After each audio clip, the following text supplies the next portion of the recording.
Question number 9 to key আছে for any two given positive integers a and b there exists a unique full numbers q and r such that b equal to aq plus r where 0 less than or equal r less than or equal a এই option কিটা আমাৰ কোৰ পৰা আহিছে বাৰু ইউক্লিডৰ থিওৰেমৰ পৰা আহিছে নেকি তাত কি আছিল a equal to bq plus r মানে য'ত 0 less than or equal r less than b not equal b less than b এইটো আছিল হল এটা আমাৰ যদি এই অপশন কিটা চাও এটো আছে নেকি বাৰু a equal to bq plus r 0 less than or equal r less than b এই কিটা আছে নেকি বাৰু ইয়াত যদি চাও এটা যদি আমাৰ এই কোৱেশ্চনৰ যদি অপশন কিটা যদি চাও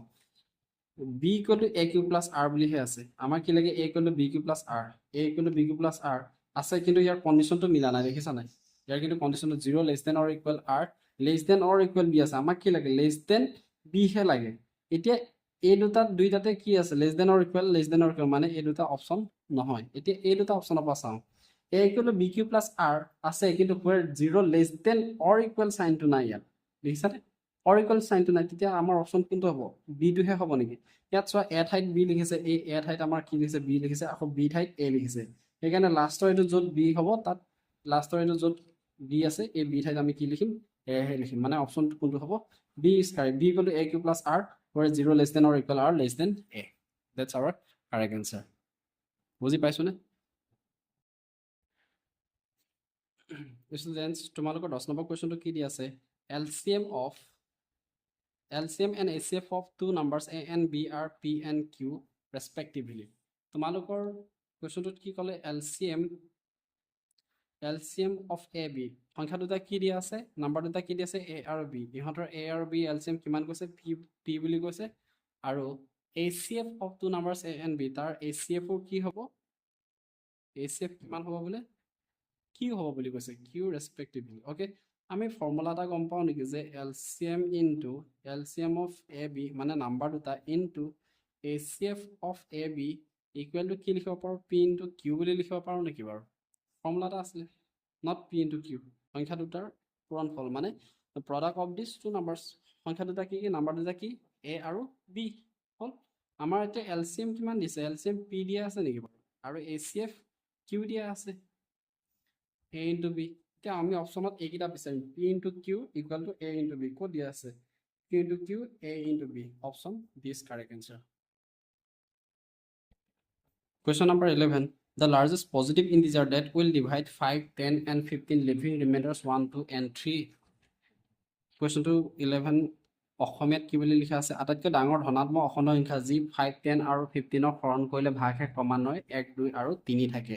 এতিয়া আমি এই অপচন কিটাপে এই কোৱেশ্চনটো সলভ কৰিবলৈ ট্ৰাই কৰিম এটা নাম্বার কিটা কি কি দি আছে 5 10 and 15 মই যদি এতিয়া চাও যদি 5 এ যদি 5 ক যদি ডিভাইড কৰো 5 এ 5 ক কিমান যায় 1 টাইম যাব 1 টাইমছ কলে ইয়াত ৰিমাইন্ডাৰ কিমান থাকিব 0 থাকিব আৰু ৰিমাইন্ডাৰ কি থাকিব বলে 1 2 আৰু 3 হে থাকিব বলে তে আমি 5 ক লব নোৱাৰো মই যদি 4 এ যদি 5 ক ডিভাইড কৰো 4 এ যদি 5 ক ডিভাইড কৰো কি পাম 4 এ যদি 5 ক যদি ডিভাইড কৰো 4 1 যা 4 কিমান 4 গুণ 4 5 পৰা 4 গলে 1 থাকিলে ৰিমাইন্ডাৰ 1 ওলাই গৈছে এটা 4 এ যদি মই আকৌ 10 ক হৰণ কৰি চাও 4 এ 10 ক যদি হৰণ কৰো 4 দুগুণ 8 2 বাকি থাকিছে হয়নে ভাগশেষ 2 ওলাই গৈছে আকৌ নেক্সট সংখ্যাটো 15 মই 15 ক যদি 4 এ যদি ডিভাইড কৰো কিমান 4 3 গুণ 12 কিমান বাকি থাকিলে 3 বাকি থাকিলে তাৰ মানে তাৰ ৰিমাইন্ডাৰো 3 ওলাই গৈছে তাৰ মানে আমাৰ এনসাৰ কোনটো হ'ব 4 তোমালোকৰ next question a number of the form 6 to the power n where n is a natural number always end with যদি অসমীয়াত চাও কোৱেশ্চনটো কি বুলি কৈছে 6 to the power n r হি সংখ্যা এটাৰ মান য'ত n এটা স্বাভাৱিক সংখ্যা তলৰ কোনটো অংকৰে সদায় শেষ হয় ঠিক আছে মই এতিয়া যদি 6 to the power n r হি যদি সংখ্যাবোৰ চাও কেনেকুৱা হ'ব 6 to the power n 6 to the power n r হি সংখ্যা হ'ব মই যদি n ৰ ভ্যালু যদি 1 পুট কৰো কিমান পাম 6 পাম মানে তাৰপিছত মই যদি n ৰ ভ্যালু যদি এবাৰ যদি 2 পুট কৰো কিমান পাম 36 পাম 6 to the power যদি কিউব পুট কৰো কিমান পাম বাৰু 216 পাম ঠিক তেনেকৈ 6 to the power 4 যদি পুট কৰো কিমান পাম 1296 পাম মানে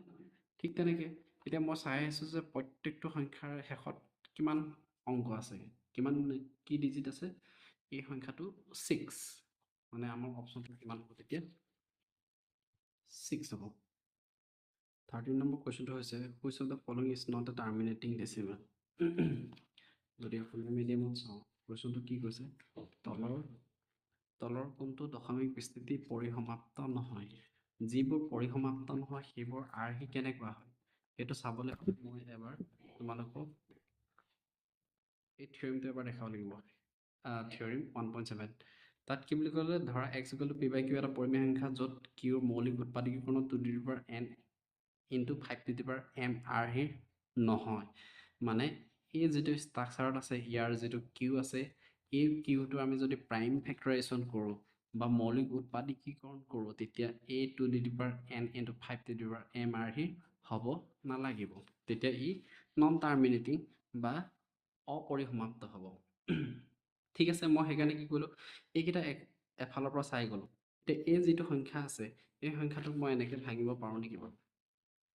যে সংখ্যাটো 27/2 cube into 5 to the power 4 into 3 to the power square আছে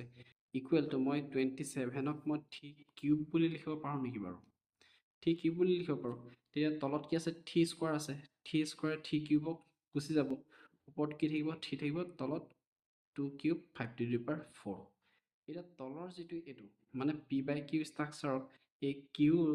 তাৰ মৌলিক উৎপাদকীকৰণ মানে প্ৰাইম ফেক্টৰাইজেশ্যনত তাৰ ষ্ট্ৰাকচাৰটো কেনেকুৱা হ'ব লাগে কেনেকুৱা হ'ব নালাগে 2 to the power n into 5 to the power m ষ্ট্ৰাকচাৰত হ'ব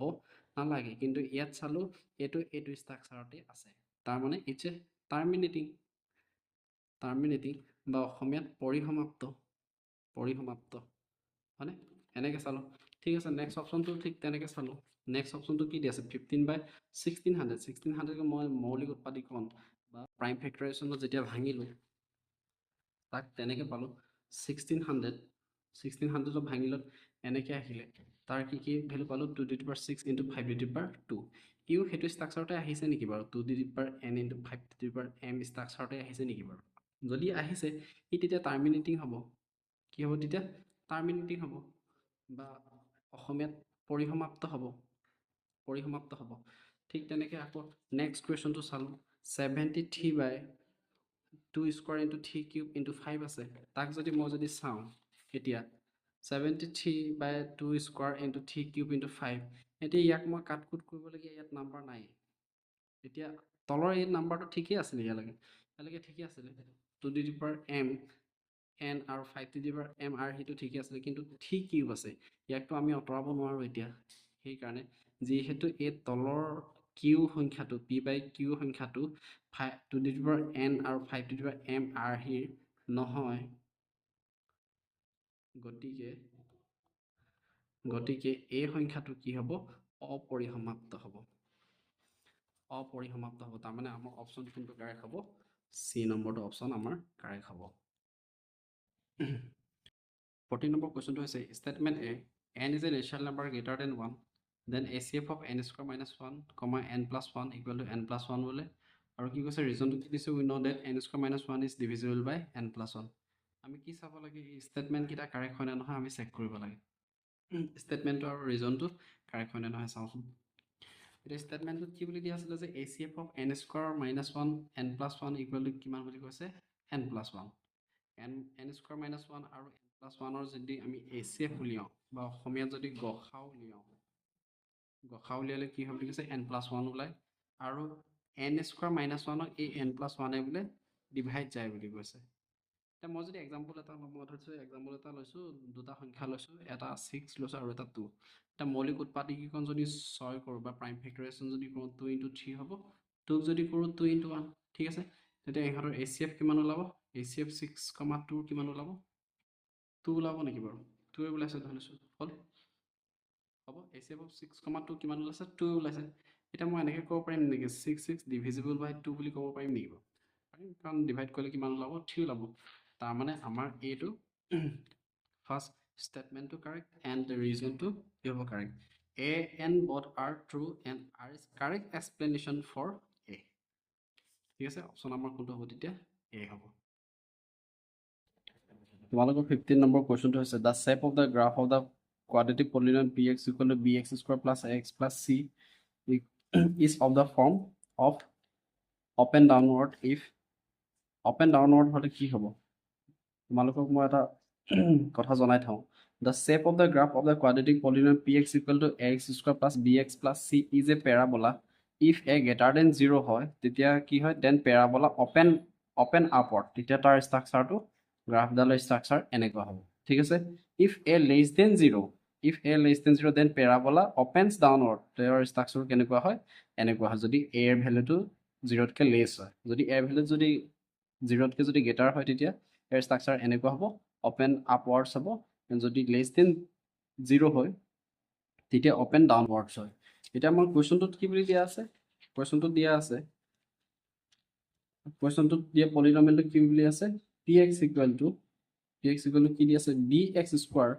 প্লাস ax প্লাস c বুলি দিয়া আছে মানে তেতিয়া আমাৰ কোনটো কন্ডিশন হ'ব যেতিয়া যেহেতু ষ্ট্ৰাকচাৰটো এনেকে open downwards আছে তেতিয়া আমাৰ a ভ্যালুটো b less than 0 হ'ব ঠিক আছে তেতিয়া অপচন আমাৰ কোনটো হ'ব অপচন আমাৰ ডি কাৰেক্ট